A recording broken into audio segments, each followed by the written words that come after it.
¿Qué tal? Muy buenas tardes y bienvenidos al espacio de los sábados. Vamos a esperar un minuto nomás para poder replicar el link de la entrevista de hoy y para poder presentar a la invitada que tenemos hoy y más o menos hacer una introducción sobre lo que vamos a compartir.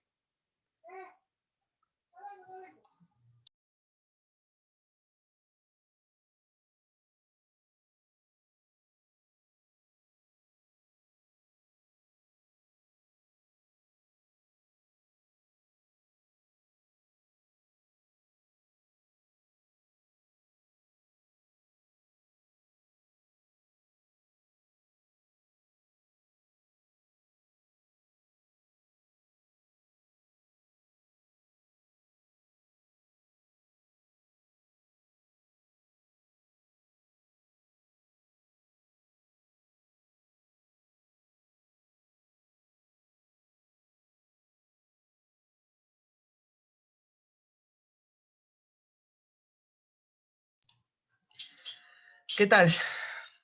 Primero, bienvenidos al espacio de hoy. Como saben, los días sábados los tenemos destinado a entrevistas a distintas figuras dentro del enfoque junguiano que nos permita ampliar un poco la visión con respecto al enfoque. Como saben, ya llevamos varias semanas de difusión de este maravilloso enfoque y sobre todo en este trabajo que estamos haciendo por democratizar la información y acercarla a todo el público de Latinoamérica. Entonces hoy día tengo el placer y el agrado de presentarles a Rebeca Retamales. Ella es doctora en medicina y psicóloga, es analista didacta CEPA, graduada en el Carl Gustav Jung Institute de Zurich, y que tenemos el agrado de recibirla, así que por favor, recibámosla. Y por favor, Rebeca, ¿puedes prender tu audio? Rebeca, ¿qué tal? Y en primer lugar, muy buenas noches ahí en España y quisiera primero agradecerte en el nombre del Instituto Eleusis el hecho de que hoy día puedas participar de esta ponencia. Realmente te estamos muy agradecidos.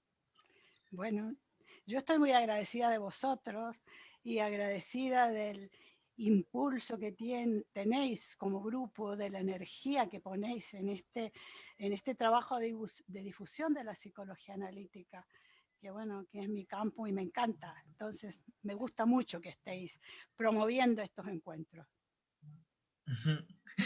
Perfecto. Hoy día nos trae un tema bastante interesante y el título creo que ya nos puede ir hablando de a qué se refiere, que se llama Los personajes que yo soy. Me gustaría que nos hables un poquito más para podernos introducir al tema. Sí. Bueno, digamos que ese es el nombre que le he puesto a esta charla para hacerla más directa, más práctica, porque en el fondo de lo que vamos a hablar es de esta capacidad descrita por Jung de la psique, que es la capacidad de la disociabilidad, es decir, la psique como característica natural tiende a la división, tiende a la disociación, tiende a la escisión. Y bueno, pues esto podría ser un tema del que habláramos teóricamente y yo diera una charla y mostrara cuánto sé del tema, que no, que no creo que sea tanto. Eh, pero bueno, que diera una charla intelectual y que luciera mi función pensamiento, pero bueno, no es mi función pensamiento la que yo creo que no es la central en mi tipología. Y entonces le he puesto el nombre de los personajes que yo soy como para traer algo más vivo, ¿no? Porque desde el momento que pensamos que la psique se disocia, estamos pensando que la psique es un conjunto de algo, ¿no? Es un sistema formado por sistemas y esos sistemas se pueden disociar. Y el hecho de que si se disocien es la característica del funcionamiento de la psique. Bueno, pues con eso yo creo que podemos presentar el por qué yo le he puesto ese nombre de... Y además personajes, ¿no? Hablábamos tú y yo hace un rato, me decías que tenías la idea como un directorio. ¿Y quién mandaba en el directorio? Claro, yo tengo la idea, me encaja mucho la idea de directorio, pero yo tengo la idea de un teatro donde hay distintos personajes que salen y se van, igual como decíamos, ¿no? ¿Quién manda en el directorio? Me decías tú. Yo decía algunos. Claro, en algunos momentos mandan unos, en otros momentos mandan otros. Es como en el teatro. Perfecto. Y claro, o sea, la primera gran pregunta va en el hecho de que, o sea, y es la figura que me das con el teatro, ¿no? Es de que se le está permitiendo su participación a todos los personajes o vivimos peleados pensando de que algún personaje no debería entrar en escena, ¿no? ¿Y qué significaría eso, no? Claro que sí. Por ejemplo, ¿no? Tú me presentas como Rebeca Retamales, etcétera, etcétera, ¿no? Dices una serie de títulos y yo te pregunto, ¿esa soy yo? ¿O qué es eso mío que está apareciendo ahí? ¿No?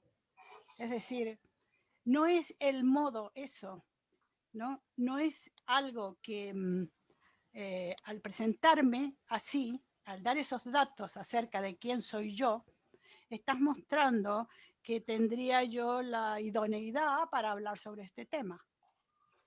Pero yo no soy solo eso. ¿Pero qué es eso mío? Esa es mi persona o parte de mi persona. Concepto, bueno, muy importante en la psicología de Jung y que, bueno, que hace pensar persona, él es persona, es la máscara del actor. Es decir, es lo que yo represento. En estos momentos yo estoy representando algo ante lo que me están oyendo, ¿no? Y al mismo tiempo que eso que yo estoy representando, bueno, es el resultado de, por una parte, de las proyecciones que puedan hacer sobre esta señora que está hablando, ¿no? Los que están oyendo. Y por otra parte, puede ser también el deseo que pueda tener yo de dar una determinada impresión. Es decir, que tenemos proyecciones que van y proyecciones que vienen, ¿no? Y entonces, ¿qué soy yo? Yo en este momento estoy, digamos, funcionando con una parte de mi psique que es la persona, que en el fondo es el yo social, ¿no? Y esta parte que describe Jung como la persona o la máscara. Claro, o sea, me hace recordar cuando en un tiempo leí el libro de Morgenstern que metafóricamente decía que es esa piel con la cual nosotros tenemos contacto con el mundo exterior, ¿no? Claro. O sea, y no más que normalmente el yo tiene la tendencia a quererse identificar totalmente con esa persona, con esa máscara, ¿no?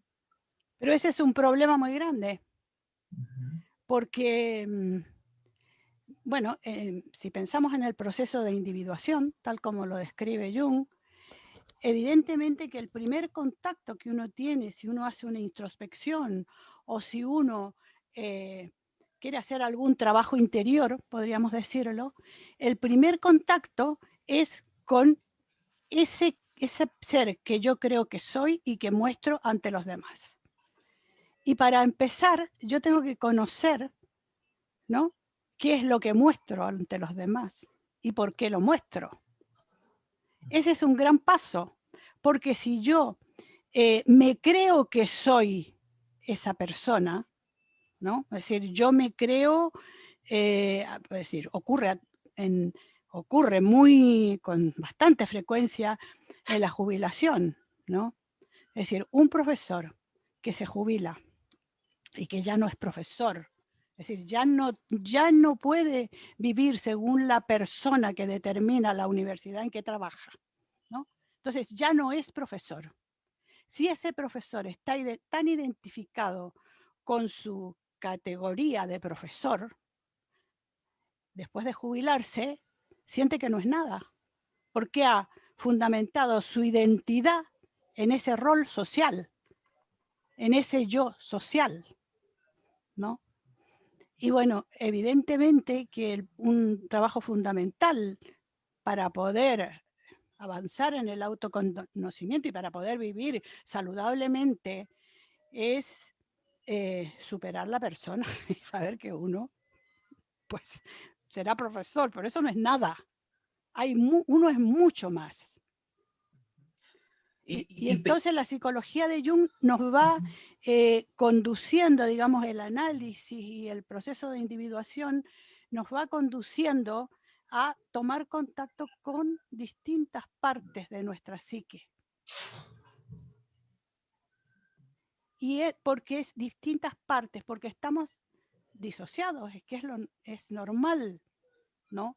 Porque no, es decir, la primera gran disociación es la relación entre la conciencia y lo inconsciente. Hay mucho que no conocemos, o sea, la mayoría, la gran parte de nuestra psique no la conocemos. Y la idea del proceso de individuación es poder llegar a un conocimiento lo más amplio posible de nuestra psique, llegar a un conocimiento lo más amplio posible de quiénes somos y cómo somos, ¿no? Entonces, bueno, en ese sentido es normal disociarse, es normal, es propio del funcionamiento de la psique,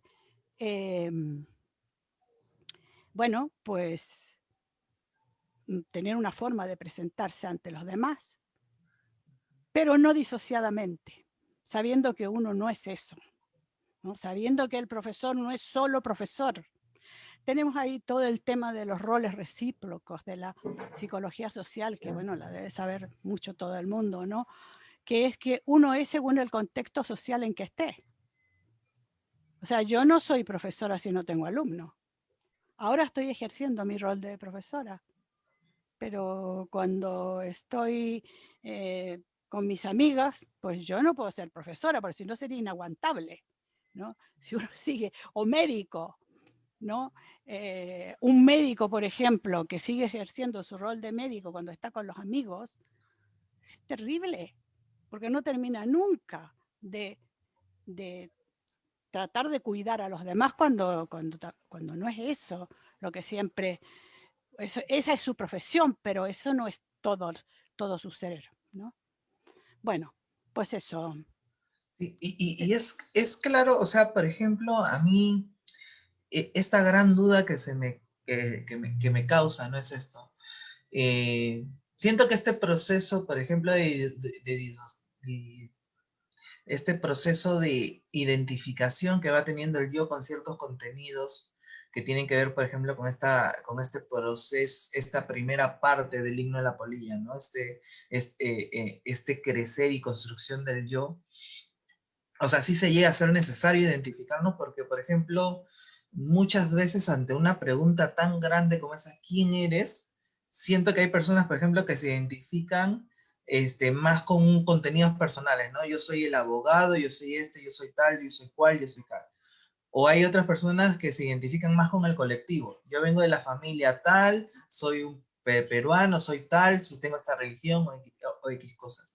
Ahora, este proceso de identificación, que siento que al final es parte de nuestro proceso de crecimiento, ¿qué clase de miedo o qué clase de bloqueo puede generar el hecho de llegar a un punto donde decir, yo no soy el doctor, yo no soy el profesor?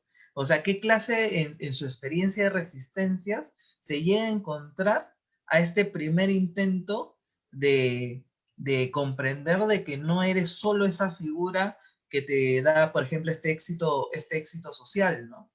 Que eres una mayor amplitud de cosas. Bueno, eso es una de las cosas que uno se encuentra en el análisis, ¿no? Y cada vez más, y tiene que ver con el proceso de individuación, porque el proceso de individuación tiene que ver con no sentirse identificado con la persona, porque si yo me siento identificado con mi persona y dejo de poder ejercer mi persona, pues mi vida no tiene sentido. Por eso que hay mucha gente después de la jubilación que entra en depresión y muchos se mueren de una enfermedad, se jubilan y a los 6 meses tienen un cáncer fulminante, porque la vida, si su vida tenía sentido en ser profesor, ser ingeniero, ser médico o ser maestro, lo que sea, eh, pues la vida pierde sentido.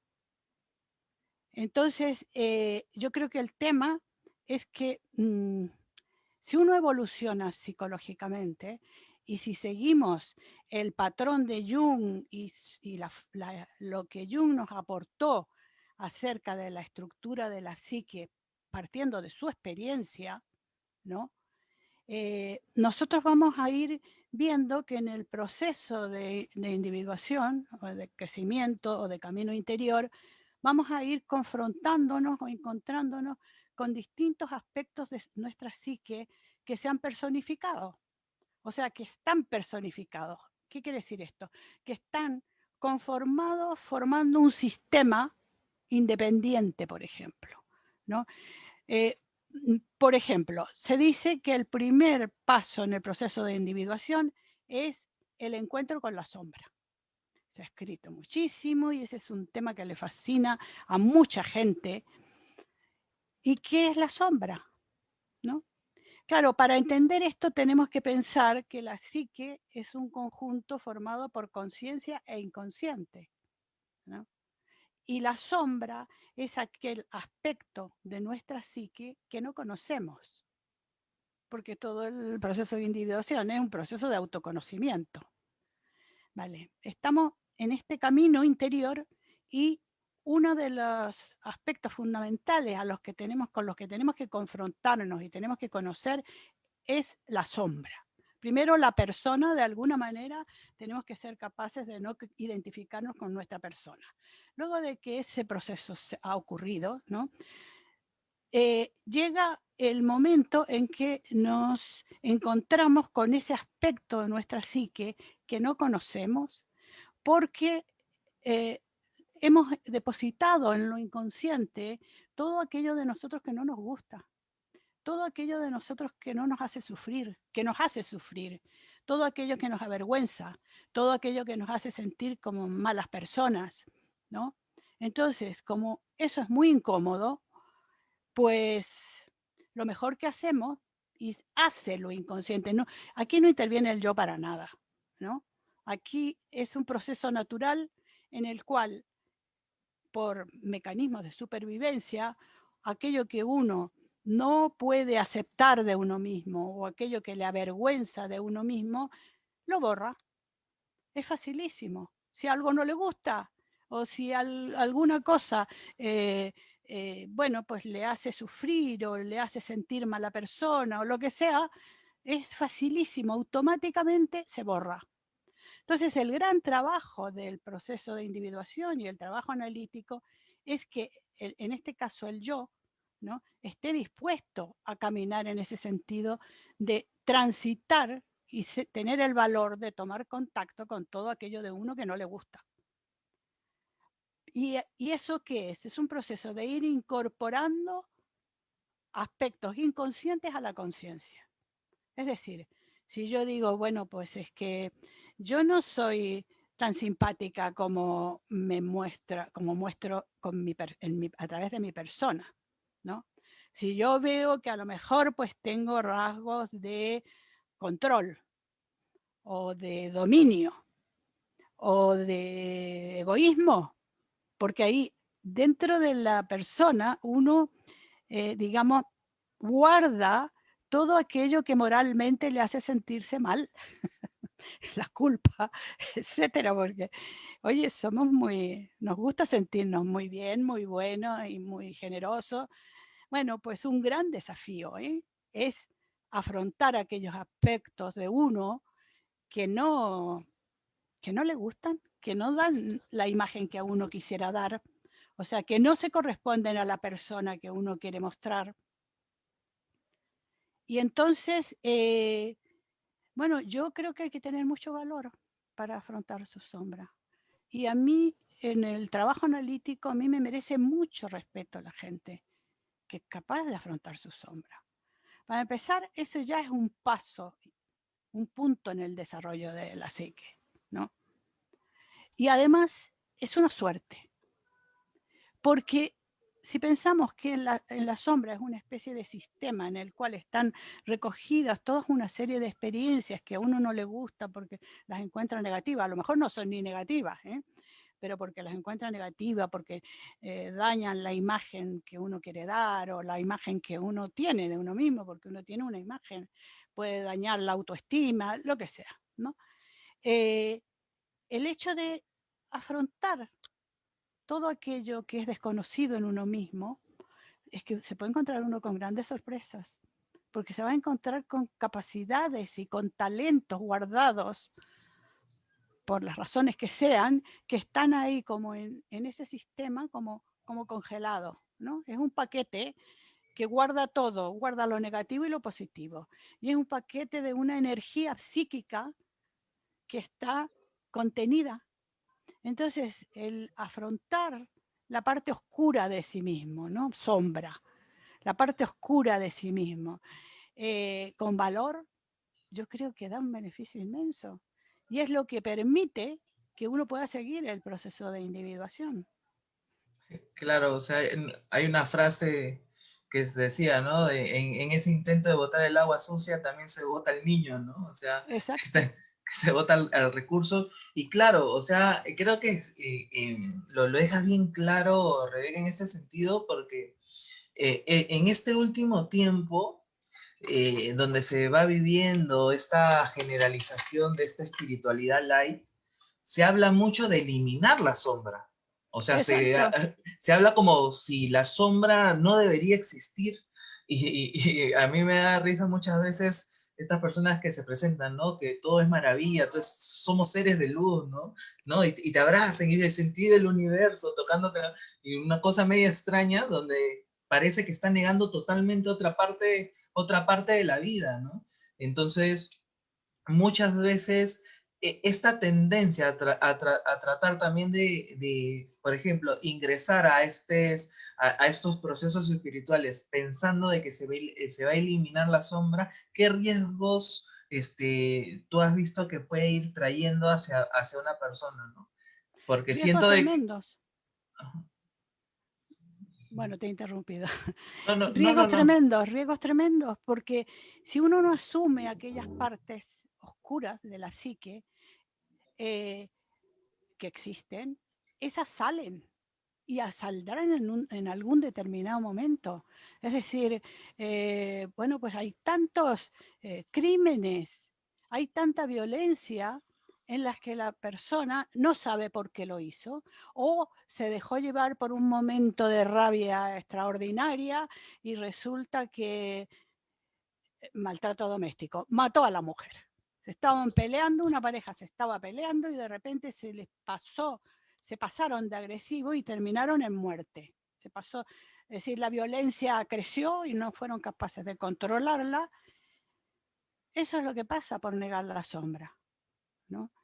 Eh, porque algo que Jung repite muchísimo, lo que se aparta a lo inconsciente no quiere decir que haya desaparecido.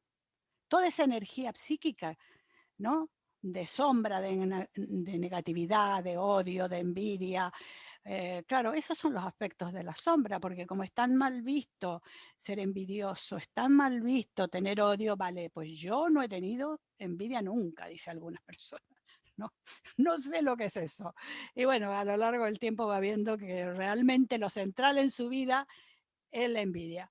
Bueno, todo eso se guarda dentro donde está en lo inconsciente, ¿no? Bueno, pero lo que está en lo inconsciente no desaparece. Es una energía psíquica que está retenida y que va a aparecer violentamente si es que uno no es capaz de conocerla y de tener el valor de afrontarla y de tener el valor de saber que uno no es perfecto ni es maravilloso, que los seres humanos somos imperfectos y que no es ninguna vergüenza adentrarse en el autoconocimiento, al contrario, ¿no? Y por otro lado, esto siempre, lo individual tiene repercusión en lo colectivo. Entonces nos preguntamos, ¿por qué hay tanta violencia en el mundo? ¿Tendrá algo que ver con que cada individuo, ¿no? No nos movemos mucho en el terreno de esa parte desconocida y oscura de nosotros? ¿Por qué en la humanidad? ¿Por qué? Y además, eso, porque ahora mismo hay tanta violencia, ¿no? Entonces, bueno,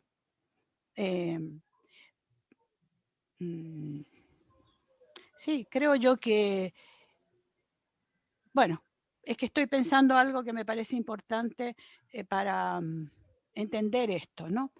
Es que la sombra es un complejo. Y es que lo central en la psicología de Jung son los complejos. Tanto que, y desde el momento que Jung habla de los complejos, habla de disociabilidad de la psique.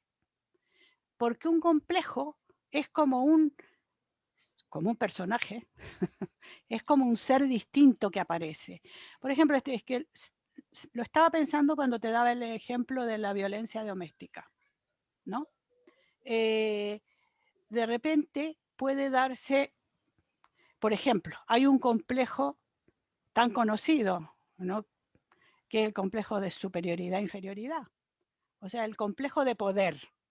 Que es curioso porque estos términos de la psicología de Jung los maneja todo el mundo.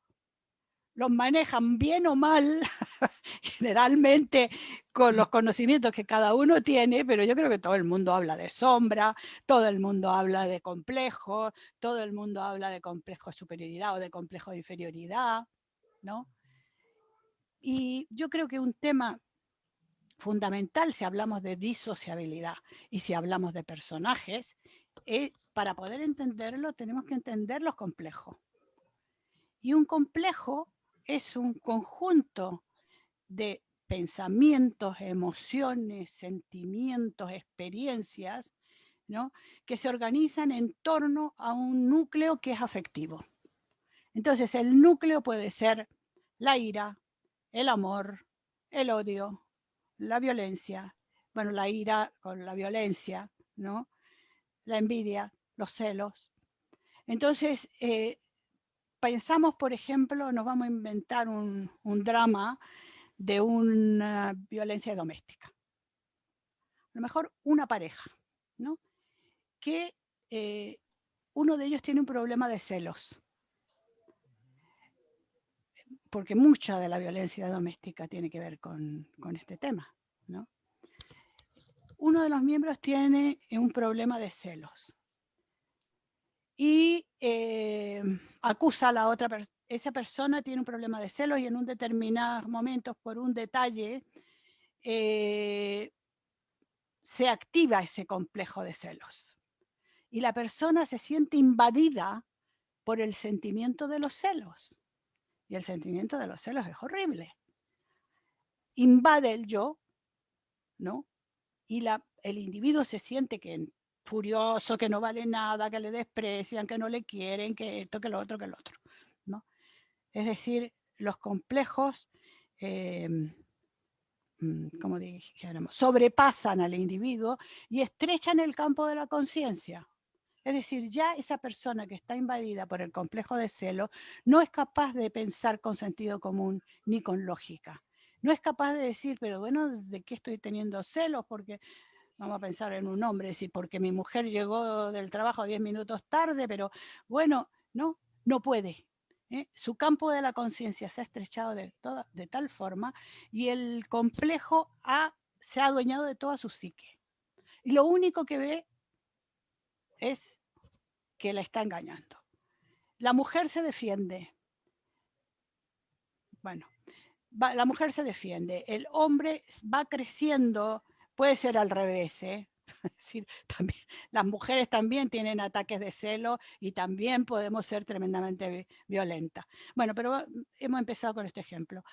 Y va creciendo el complejo de celos, se va adueñando de la psique, los elementos que constituyan ese complejo de celos en ese individuo se van entretejiendo, van aumentando la emoción de rabia, de celos, de abandono, de soledad. Termina agrediendo a la mujer y puede terminar matándola.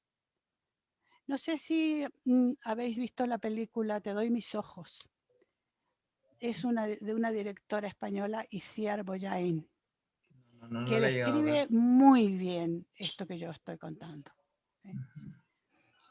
Y al Claro, final, o sea, me hace recordar a lo que decía Neumann con esta etapa de la posesión, ¿no? Donde el inconsciente se diferencia y rapta al yo y lo eclipsa, ¿no? Donde todo exacto, este, al final de cuentas, claro, o sea, ahorita hilando con el título que mencionas, estos complejos vendrían a ser como centros de distintas personalidades que están dentro de nosotros y justo, que según nuestro nivel de conciencia justo. van saliendo, ¿no? Se adueñan, se adueñan. Por ejemplo, en esta película se retrata muy bien porque no es un mal hombre el de la película, no es una mala persona, pero tiene una serie, en su complejo hay una dinámica de experiencias, de sentimientos y mucho de abandono. Mucho en este problema de la violencia en la pareja y de los celos, a veces el agresor tiene un gran sentimiento de abandono. Y me vas a dejar por otro. Bueno, pero eso, ese es un complejo, ¿no? Pero otro complejo relacionado con este tema es el enamoramiento. No me digas que no es maravilloso el enamoramiento cuando comienza, digo yo. porque, porque si viviéramos eternamente enamorados, nos moríamos. Porque es un sentimiento que se adueña de tal modo de la conciencia y se adueña de tal modo de la psique del individuo que bueno, se transforma en otra persona, la persona enamorada. Cuando alguien se ha enamorado, está pasando por el periodo del enamoramiento, los demás le dicen, pero ¿qué te pasa si tienes los ojos brillantes, tienes no sé qué? O los demás comentan, desde que se enamoró es otra persona, ¿no? No dura para siempre. Y Jung lo describe yo creo que es en el tomo 2, en los estudios de investigación, no me acuerdo, como una enfermedad. Ese momento de enamoramiento es una enfermedad. Porque hay, bueno, no vamos a entrar en ese detalle porque nos vamos a poner a hablar de todo y yo quiero centrarnos un poco en el tema de los complejos y de la disociación, ¿no? En ese momento, el enamorado está disociado total del mundo, porque no existe nada más en el mundo que la persona objeto de su amor. Y esa pareja que está enamorada, lo único que desea es estar juntos y hay toda una imaginación, una fantasía que surge al respecto.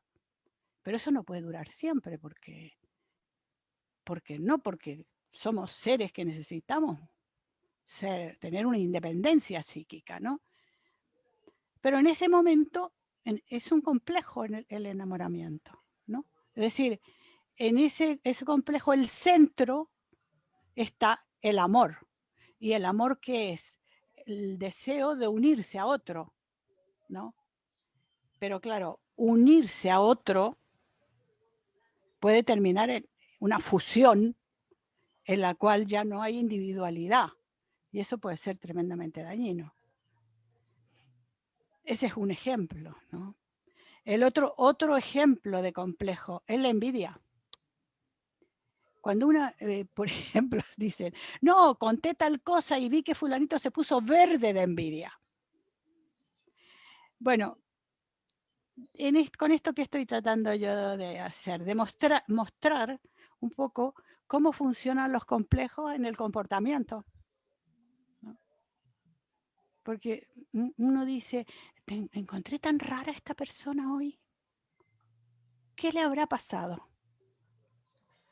Y claro, o sea, es esta parte, y yo creo claro, que va hilando en este sentido de lo que llegas a mencionar, ¿no? ¿Qué impacto tiene el ser consciente sobre todos estos centros que existen en nosotros con respecto a nuestra relación con el otro, ¿no?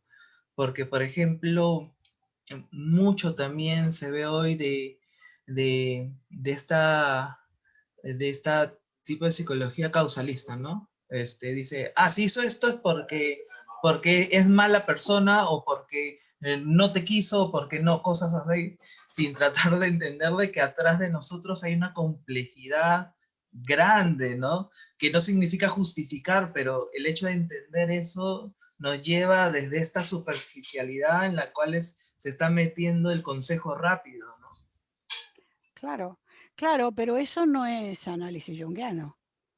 Es decir, es que hay tantas formas de enfocar la psicología de Jung. Se puede enfocar como una filosofía. Y fantástico, da para estudiar toda la vida, ¿no?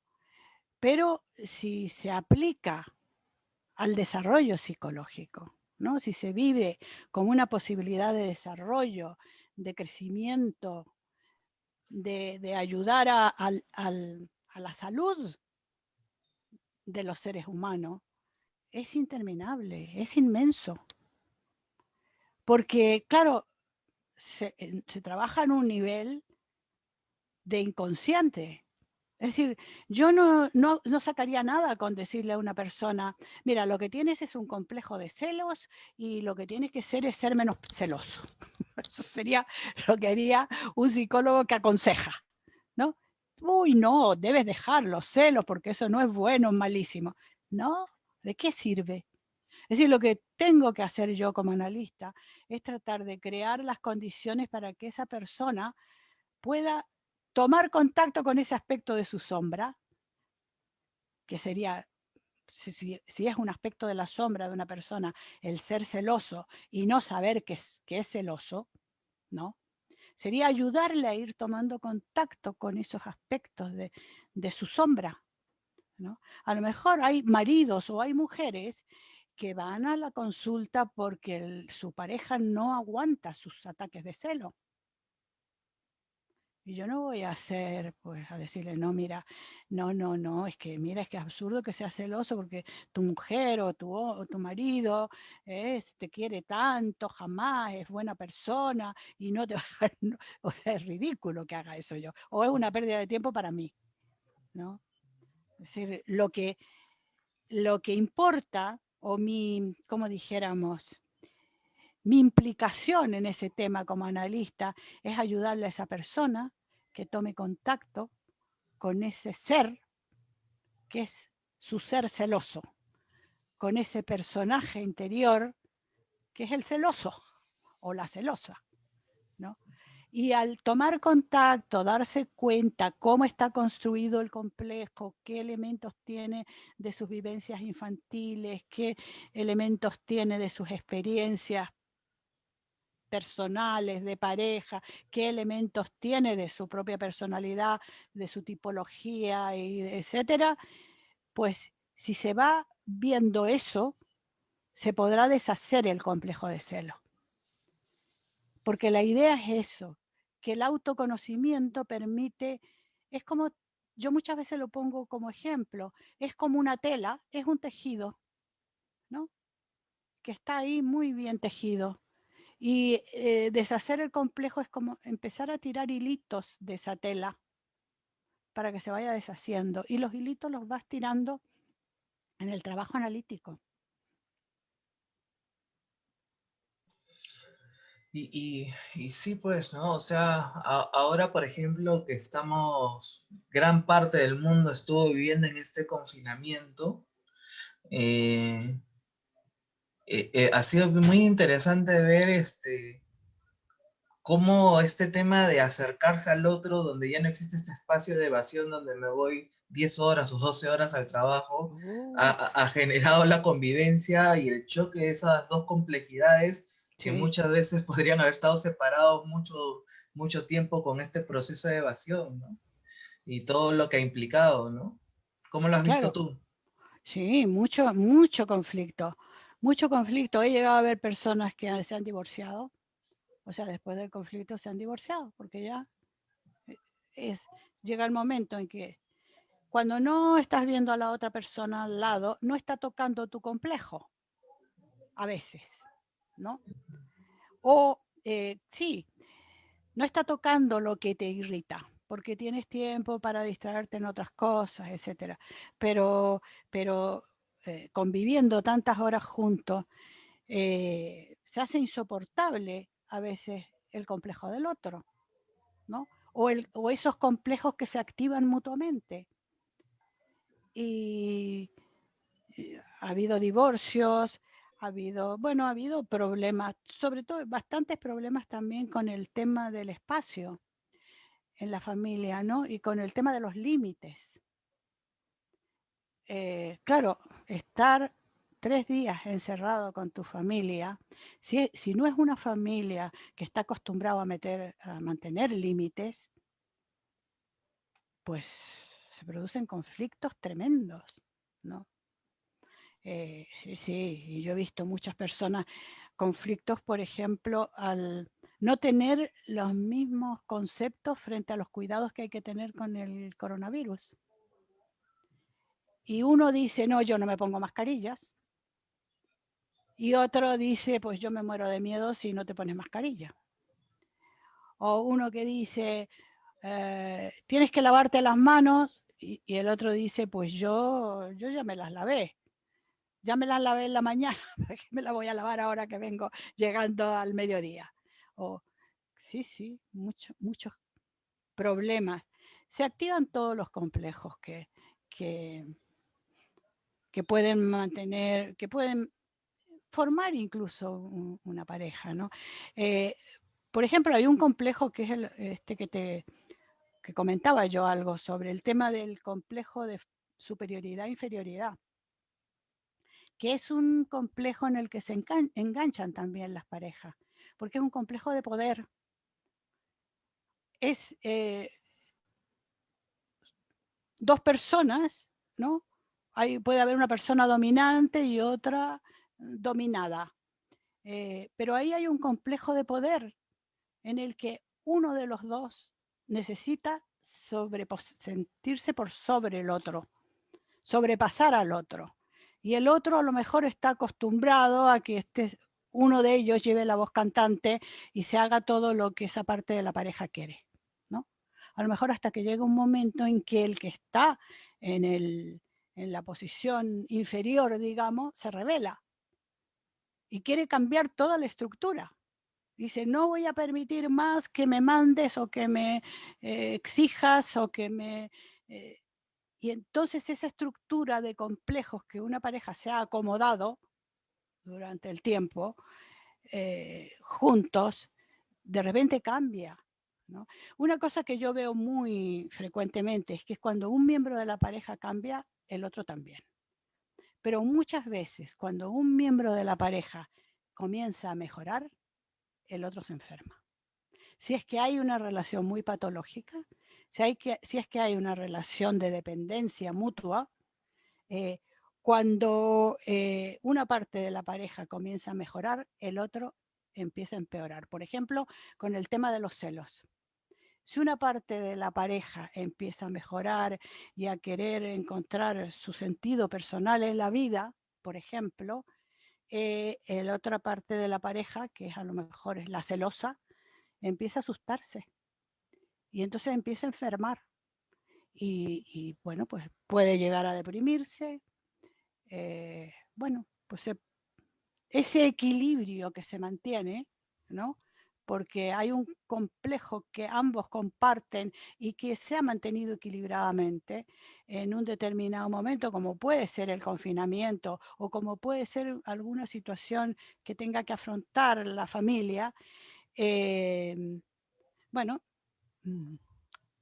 desconfigura ese equilibrio y uno de los dos puede enfermar. La posibilidad que hay, y lo que yo veo mucho, es que cuando una parte de la pareja entra en terapia, la otra o mejora o enferma. Y muchas veces incluso la pareja se acaba. Si no, muchas veces la pareja entra en crisis. Y si la pareja entra en crisis, la parte que no hace terapia a lo mejor va a terapia. O a lo mejor se cuestiona y Claro. puede llegar a una nueva forma de vivir juntos. Claro, o sea, esta somatización como un intento de integrar eso que en primer lugar está equilibrado por este tema, esta conexión de esos complejos, ¿no? Tengo dos preguntas Dale. de Roberto. Ujú. Una dice, estos personajes que habitan dentro de la psique es entrar en la teoría junguiana de los complejos autónomos. El mismo Jung Sí. habla de otro que habita en el propio pecho, la personalidad uno y la personalidad 2 que habita en cada individuo. Ujú. ¿Cómo se explica eso? Bueno, estábamos hablando de este tema de los complejos, ¿no? De Sí, esa, sí. que, Claro, Jung habla de ese tema especialmente en su autobiografía. Y él dice que él siempre tuvo la experiencia de una personalidad uno y una personalidad dos. Uno era una personalidad que estaba en el mundo contingente y otro que conectaba con lo espiritual, con lo intangible, con lo trascendente, etcétera. A eso se refiere. Y eso, yo creo que ese ha sido el punto de partida del trabajo de Jung y de su proceso de autoconocimiento. Y además esa personalidad uno y esa personalidad 2, pues de alguna manera yo veo que la gente que se acerca al campo junguiano son personas que tienen un gran anhelo espiritual, siendo psicólogos, en el sentido bueno, pues que hay muchos tipos de psicología y hay muchas psicologías que no satisfacen esa necesidad de espiritualidad o de autoconocimiento en el ser humano. Y yo creo que eso tiene que ver con la personalidad 2 de Jung, la de, ¿no? Incluso esa personalidad conecta con lo arquetípico, con los arquetipos. Pensaba, él se veía como un hombre de la Edad Media, ¿no? Y bueno, pues eso es el tema de la personalidad uno, personalidad 2. Pero yo diría que entonces, que yo veo mucho que quienes se acercan al campo de la psicología junguiana tienen mucho de personalidad 2. O sea, necesitan respuesta a los temas del alma, del espíritu. No pueden ser psicólogos conductistas. O si lo han sido, quieren sí, dejar de serlo. en definitiva, ¿no? Y por ejemplo, acá también hace una pregunta donde dice, hablando del teatro, Jacobo Moreno desarrolló esta idea de los yo auxiliares para representar el setting terapéutico de la dinámica interna del sujeto, Sí, actuando eso. diversos roles, personajes y Sí, problemáticas internas. ¿Cómo sí. se relacionan estas ideas del psicodrama con la psicología analítica junguiana? Muy interesante la pregunta. Muy interesante porque me da, claro, es que hay técnicas, muchas técnicas, diríamos, o métodos de la psicología analítica que trabajan, sería el modo como se trabaja con los complejos. Y se trabaja en forma de diálogo. Eso tendría que ver, diálogo con el personaje interior. Es decir, por ejemplo, si seguimos con el tema de los celos, podríamos elegir otro ejemplo, ¿no? Pero bueno, de momento seguimos con el ejemplo de los celos, ¿no? Una persona se da cuenta de su parte celosa y a lo mejor en el trabajo junguiano hay una forma de meditación, ¿no? Que es la imaginación activa. Es una forma de meditación que podría decir bueno, que desarrolló Jung, no vamos a decir inventó. Es una forma de meditación que desarrolló Jung, en el que la persona eh, trabaja con estos, digamos, trata de establecer un diálogo con estos personajes de su inconsciente. Y, o puede, digamos, puede tomarse como punto de partida, a lo mejor algún aspecto que aparezca en el análisis, ¿no? o algún aspecto que aparezca en los sueños, y lo que se hace es un diálogo con ese personaje. Es decir, por ejemplo, si yo tuviera esa persona con ataque de celos y me dice, estoy descubriendo y no puedo dejar de sufrir por esto, y se me aparece, no dejo de pensar, o se me aparece en sueño, pues la idea sería aconsejarle que hiciera un diálogo con esa parte celosa de sí mismo. Y si esa parte, por ejemplo, si tiene un sueño en el que está con unos celos terribles hacia su marido, podría decirle, ¿por qué no hablas con esa mujer que está muerta de celo? Que soñaste que estaba muerta de celo. Y le puedes preguntar, ¿qué hace aquí? ¿Por qué está sufriendo tanto? ¿O cómo? ¿No? Esa sería una forma de hacer una imaginación activa. Se hace imaginación activa con los sueños, pero puedes hacer, bueno, la técnica de imaginación activa ha sido trabajada por Barbara Hanna, tiene muchos libros, unos cuantos, Von Franz, muchos, y cada uno tiene su modo de hacer imaginación activa, ¿no? Pero sobre todo es un diálogo con partes internas. A veces un diálogo con, a ver, por ejemplo, personas que tienen un gran resentimiento hacia su padre o hacia su madre, ¿no? A lo mejor se les anima en la consulta a establecer un diálogo con ese padre o esa madre al que le tiene tanto resentimiento. Ese sería un modo de imaginación activa, pero hay otros en los que siempre se trata de hacer un diálogo con un personaje interior. Por ejemplo, ¿no? El libro rojo de Jung está lleno de imaginación activa. Cuando Jung habla con su personaje Filemón, que apareció en su trabajo con las figuras de su inconsciente, pues le pregunta a Filemón, es un personaje que representa para él la sabiduría, le pregunta sobre cosas y esa parte le contesta con gran sabiduría. Ese es más o menos el tema. O hay personas que, por ejemplo, sueñan con... la gente sueña mucho con Darth Vader como elemento de las... Podría ser un ejemplo de la sombra. ¿eh? Y sueñan, y entonces sería a lo mejor a alguien que se aparece mucho en los sueños, el personaje sería de animarle a que hiciera un diálogo. Pero ahora el diálogo, para hacer ese diálogo, el yo no tiene que... Es entrar en un estado como de meditación, en el que el yo no está mandando nada.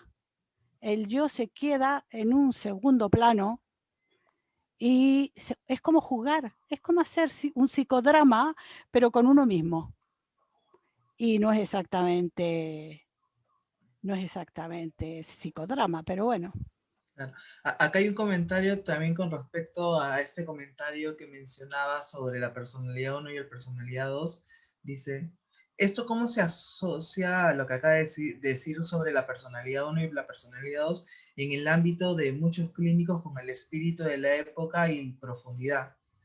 ¿Cómo ves esa dinámica en la psicología moderna, en Europa sobre todo, donde hay una gran cacería de brujas en nombre de la ciencia? A toda la psicología que no sea científicamente validada por el método positivo. Han pasado más de 100 años y no ha cambiado nada en lo que describió Jung en el problema fundamental de la psicología contemporánea, ¿no? O sea... Sí, vale, yo no lo vería tan dramático, porque yo creo que hay un movimiento de integración multidisciplinar, podríamos decir.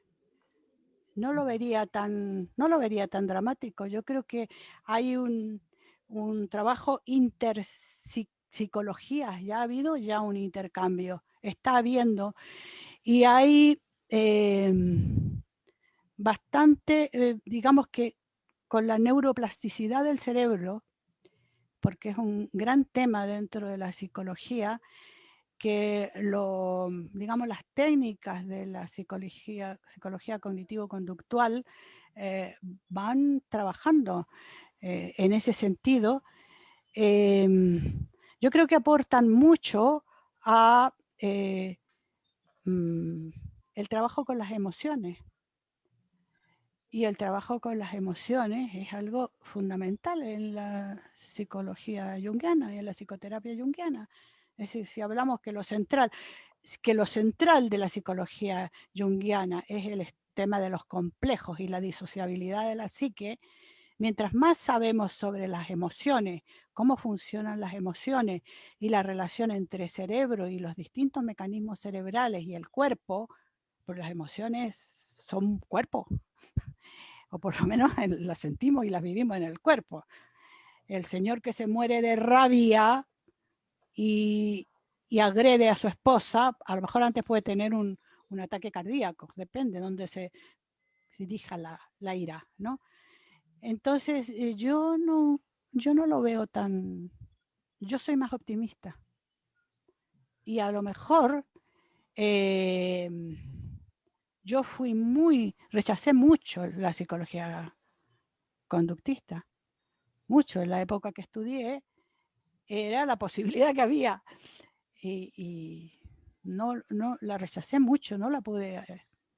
No iba en absoluto conmigo. Pero en estos momentos en que voy descubriendo los trabajos sobre neuroplasticidad de la psique, y estoy descubriendo que hay trabajos también de analistas junguianas, una analista junguiana del Reino Unido, ha sacado un libro que lo he comprado pero no lo he empezado a leer todavía, y en que va relacionando cómo puede influir el trabajo analítico y los temas de transferencia y contratransferencia en el funcionamiento cerebral y en el manejo de las emociones. Entonces, pues así lo veo yo. Perfecto, una gran postura. Bueno, no sé si te gustaría dirigirte al público que nos está viendo en el Facebook. Yo, ¿qué me voy llevando de esta pequeña conversación, de cual te agradezco, Rebeca? Que es que claro, que en este trabajo de entender todos estos personajes, y es la sensación que me llevo, es de que, claro, es mucho más fácil decir, el otro también tiene todos esos personajes, con lo cual se activa esta compasión con el otro, ¿no? De decir, el otro Sí, señor. también tiene derecho tal vez a Sí, ser tomado y todo eso, sí, y señor. quitar esta polarización de decir bueno y malo, que muchas veces nos termina separando más y más, ¿no? Totalmente de acuerdo y me parece muy interesante lo que dices, ¿no? Porque justamente el tema de la sombra, si lo miramos desde una perspectiva arquetípica, claro, yo iba a contar una historia larguísima de la relación de los complejos con los arquetipos, etcétera, pero me ha gustado más que lo hayamos hecho entre tú y yo. Y bueno, pues en esto, en el fondo, en el tema de la sombra, hay una sombra colectiva. No, la sombra no es solo individual, hay una sombra colectiva, hay una sombra del país, hay una sombra de la cultura, ¿no? Y esa es la sombra colectiva. Y en el fondo, Jung termina hablando del tema del bien y el mal. En el fondo, en el tema de la sombra, está el tema del bien y el mal. Y esto lo habla en El secreto de la flor de oro, lo explica muy bien. Y bueno, pues esa es la cuestión. ¿Qué es el bien y qué es el mal? ¿Y quiénes son los buenos y quiénes son los malos? Lo mejor es que tratemos de hacer algo para no entrar en el terreno del mal y desarrollarnos. Yo creo que ese es el gran aporte de la psicología analítica, que nos permite liberarnos de nuestra parte negativa, destructiva, de nuestra psique negativa y poder ser más felices, por lo cual, si somos más felices, estamos más tranquilos y tenemos menos odio, vamos a hacer mucho menos daño a los demás, ¿no? Y bueno, pues cada uno puede dar su granito de arena para que podamos vivir en paz, aunque sea un sueño bonito y difícil de alcanzar. Bueno, pues nada más, yo he estado feliz hablando contigo, se me ha pasado el tiempo volando y me alegro mucho de que tengáis toda esta energía. No, y a ti agradecerte, Rebeca, realmente ha sido una invitada grandiosa y ha sido muy linda esta conversación que también me han nutrido bastante. Un fuerte abrazo hasta allá España y cuídense un Pues montón y agradecemos a todas las personas que nos han seguido pendientes en el Facebook hasta las 7 de la noche que tenemos la siguiente entrevista. Un fuerte abrazo a todos. bueno.